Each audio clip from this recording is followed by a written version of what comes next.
Operation Meghdoot भारतीय सेना द्वारा 13 अप्रैल 1984 को शुरू किया गया एक ऐतिहासिक सैन्य अभियान था, जिसका उद्देश्य सियाचिन ग्लेशियर पर कब्जा जमाना था।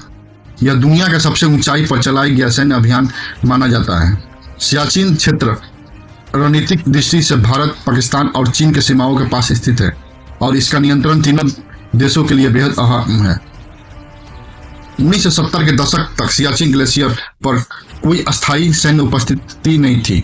भारत और पाकिस्तान के बीच 1949 और 1972 की युद्ध विराम समझौता में LOC लाइन ऑफ कंट्रोल को NJ 9842 तक ही परिभाषित किया गया था। उसके आगे की सीमा अस्पष्ट थी, जिससे दोनों देशों ने उस क्षेत्र को लेकर अलग अलग दावे करना शुरू कर दिए। पाकिस्तान ने 1980 के दशक में सियाचिन क्षेत्र में ग्लेशियर ट्रैकिंग और सैन्य गतिविधियों के माध्यम से अपने दावे को मजबूत करना शुरू कर दिया। उसे रोकने के लिए भारतीय खुफिया एजेंसियों ने जानकारी दी कि पाकिस्तान वहां सैन्य कब्जा करने की योजना बना रही है। भारतीय सेना ने तुरंत कार्रवाई करते हुए ऑपरेशन मेघदूत की योजना बनाई। 13 अप्रैल 1984 को भारत ने पहली बार सैन्य की टुकड़ियां और एयरफोर्स की मदद से सैनिकों को सियाचिन पर उतारा।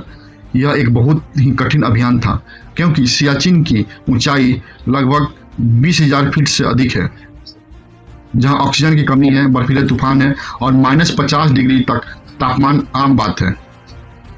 भारत ने पाकिस्तानी सेना से पहले ही सियाचिन ग्लेशियर और आसपास के महत्वपूर्ण दर्रों जैसे बिलाफंड ला और सल्टरो रिज पर नियंत्रण हासिल कर लिया। इसके बाद पाकिस्तान ने कई बार इसे वापस लेने की कोशिश की, लेकिन सफल नहीं हो सका।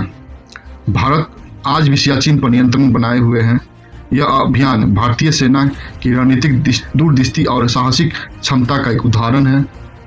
हालांकि यह दुनिया के सबसे कठिन और महंगा सैन्य मोर्चा भी बना है, जहां भारत को हर साल भारी लागत और सैनिकों की शहादत का सामना करना पड़ता है।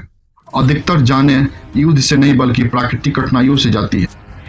ऑपरेशन मेघदूत भारत की सैन्य इतिहास में एक गौरवपूर्ण अध्याय है, जिसने यह सिद्ध किया कि भारतीय सेना दुनिया के सबसे कठिन हालात में भी अपनी सरजमी की रक्षा कर सकती है।